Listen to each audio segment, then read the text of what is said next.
Assalamualaikum warahmatullahi wabarakatuh. Kembali lagi ke channel Barimin Story. Oke, kali ini kita akan mengungkap sebuah mitos di tanah Jawa, yaitu adalah lampor, lampar, yang dimana sedang viral-viralnya. Sebelum kita melanjutkan ke videonya, jangan lupa klik tombol subscribe, like, dan komen.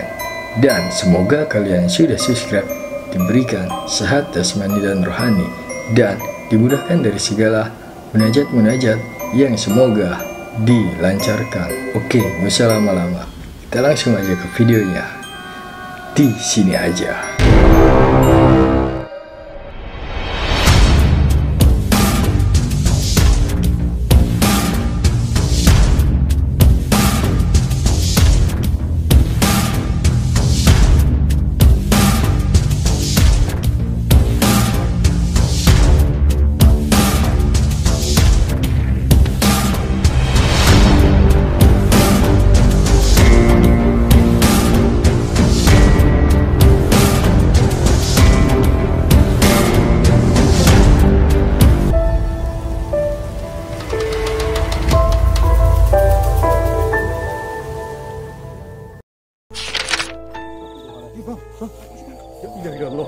Oh, astagfirullahaladzim, la ilaha illallah. Keranda. Zoom. Oh, keranda, Allahu Akbar, Allah. Kemana dia? Mitos lampor di tanah Jawa sangat kental. Lampor adalah iblis dengan keranda terbang yang datang pada malam hari. Karena itu di Jawa Tengah sangat dilarang keluar rumah mulai menjelang maghrib, dikarenakan adanya lampor.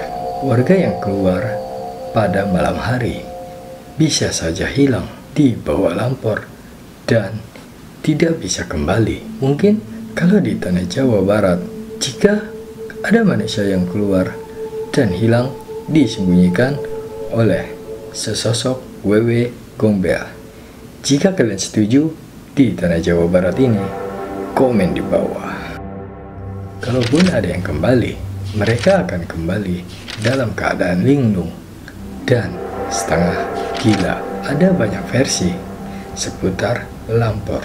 Salah satunya, masyarakat Jawa percaya lampor adalah anggota pasukan gaib Nyi Blorong. Kehadirannya ditandai dengan angin kencang dari Laut Selatan yang melewati sejumlah daerah.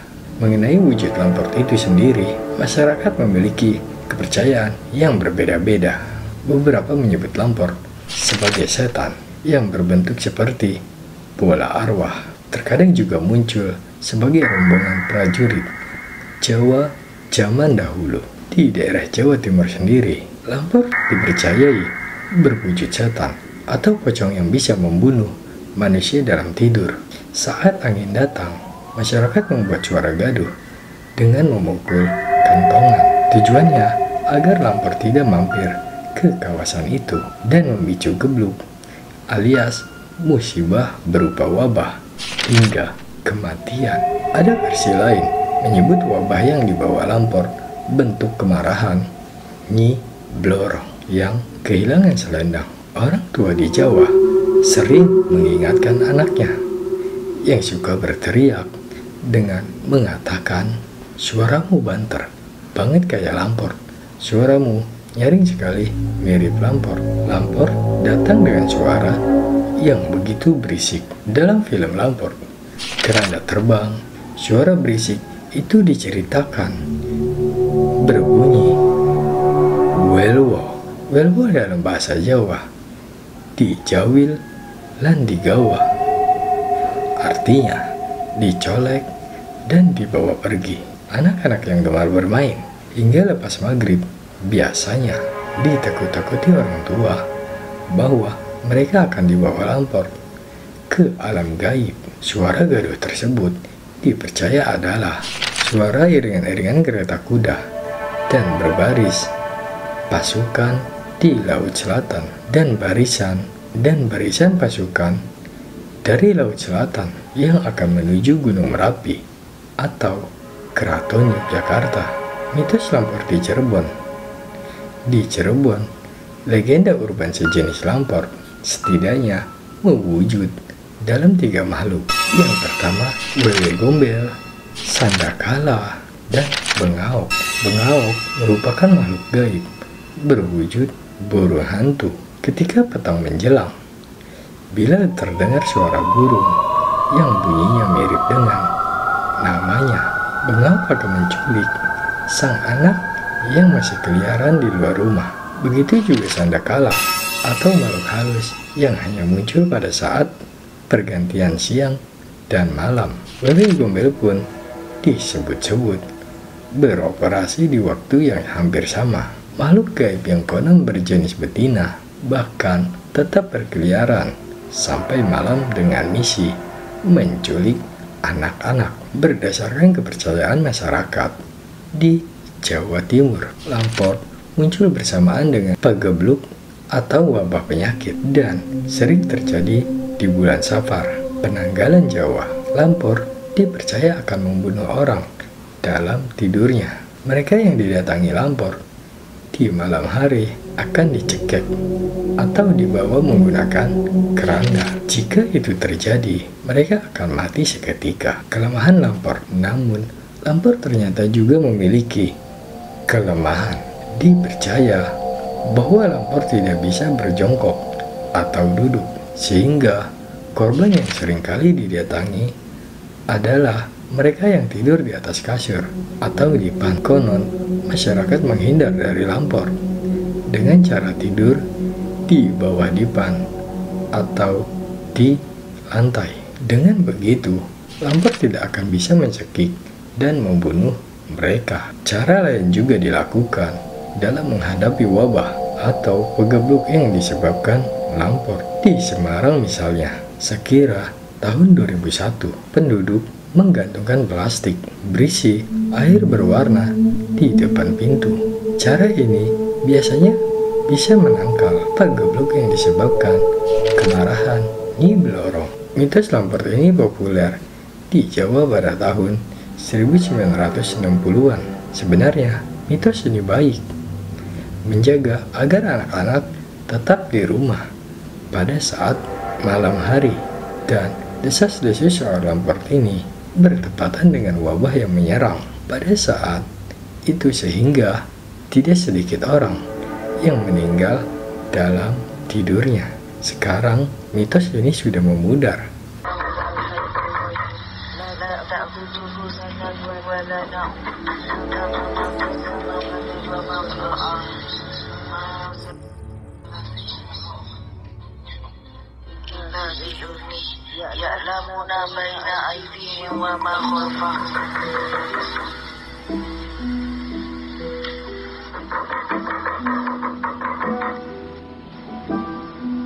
Dari videonya dapat kita ketahui di masyarakat, kemajuan sains dan ilmu pengetahuan membuat masyarakat hanya saja patut diperhatikan. Nilai yang dibawa yaitu mengenai jam malam sebenarnya sangat penting, sebab pada malam hari itulah seharusnya semua anggota keluarga dapat berkumpul di rumah, bercengkrama dan membangun ikatan yang kuat. Yang demikian semakin sepi atau hilang juga. Oke, itulah mitos dari lampor. Kalau di tanah Jawa Barat ini, yang terbang itu dulu jika ada orang meninggal kan pakai gedebong pisang tuh. Nah, pas gedebong pisang itu dulu suka disimpan di pojok lapangan atau di kebun. Nah, disitulah mitos di Jawa Barat, gedebong itu bisa terbang dan bisa membawa anak kecil disembunyikan. Nah, ini adalah pengalaman gua waktu kecil. Pada saat itu, gua bermain sepeda bersama 3 teman. Nah, setelah bersepeda itu capek, kami beristirahat menuju masjid untuk cuci tangan, cuci kaki, dan sedikit membasuh muka agar segar kembali. Nah, di situ temen gue sedikit iseng sebelum masuk ke dalam masjid. Nah, di pintu itu kan tidak ada apa-apa tuh. Nah, pas dia masuk, dia malah teriak-teriak gak jelas. Nah, pas dia keluar lagi dari dalam masjid, nah Di situ yang tadinya tidak ada apa-apa, ada keranda. Nah, pas ada keranda itu, semua temen gue pada kabur, pada melarikan diri, pada menjerit ketakutan. Nah, itulah sedikit cerita waktu gue masih kecil. Oke, jika kalian ada cerita, silahkan komen di bawah. Nah, sebelum kita berpisah, jangan lupa subscribe ke channel ini agar kalian tidak ketinggalan video terbaru dari gua. Salam misteri dari Bariman Story. Assalamualaikum warahmatullahi wabarakatuh.